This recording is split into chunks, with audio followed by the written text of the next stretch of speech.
Med pomerjanjem čevljev v trgovini opazite, da imate na nogavici pri prstih luknjo.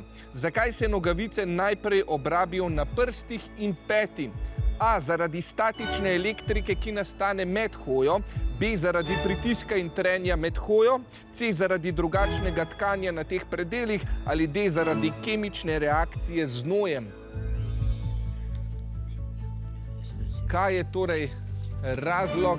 Zelo hitro ste odgovorili in menite, da je to B zaradi pritiska in trenja med hojo. Ja, poglejmo, zakaj moj predalnik z nogavicami izgleda tako, kot izgleda.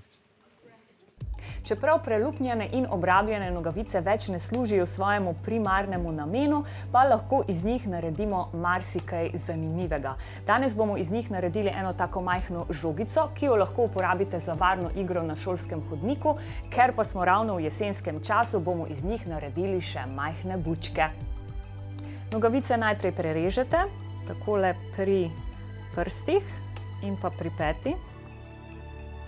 Tako dobite material za eno žogo, potem pa še ta del, ki je pač običajno bolj uporaben, pa prerežete zgoraj. Ko imate to pripravljeno, izberete en del nogavice in jo obrnete takole navzven in najprej boste zašili en del, da boste dobili en tak žakeljček, v katerega bomo potem dali polnilo. Lahko date noter riž, pa še malce sivke, da bo žogica fino dišala, ali pa recimo takšno mehko polnilo, zato da je žogica tudi potem lažja. Tako, zdaj pa zašijemo še zgornji del, tako da zapremo žogico. Žogica je končana in pripravljena za vaše dogodivščine po šolskih hodnikih. Tukaj imam narejenih nekaj takšnih žogic. Zato, da izdelate majhno bučko, pa je najbolje, da žogico napolnite z mehkim polnilom, da boste potem lahko naredili take razporede, kot jih ima recimo tudi buča.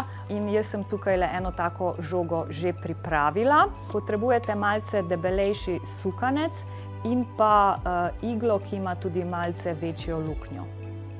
Do obrabe nogavic pride iz več razlogov. Gibanje stopal, material, izdelava, neustrezno shranjevanje in neustrezna obutev. Predvsem obutev je skupaj s trenjem med hojo najbolj odgovorna za to, da se nogavice hitro obrabijo. Pri hoji so namreč prsti in peta deli nogavic, ki so najbolj izpostavljeni pritisku in trenju.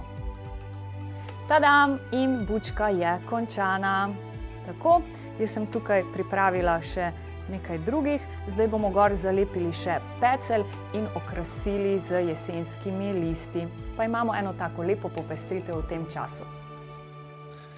Ja, čudovito, jasna, pravilen odgovor pa je B. B kot bravo. Obe ekipi sta si prislužili 5 točk, bravo.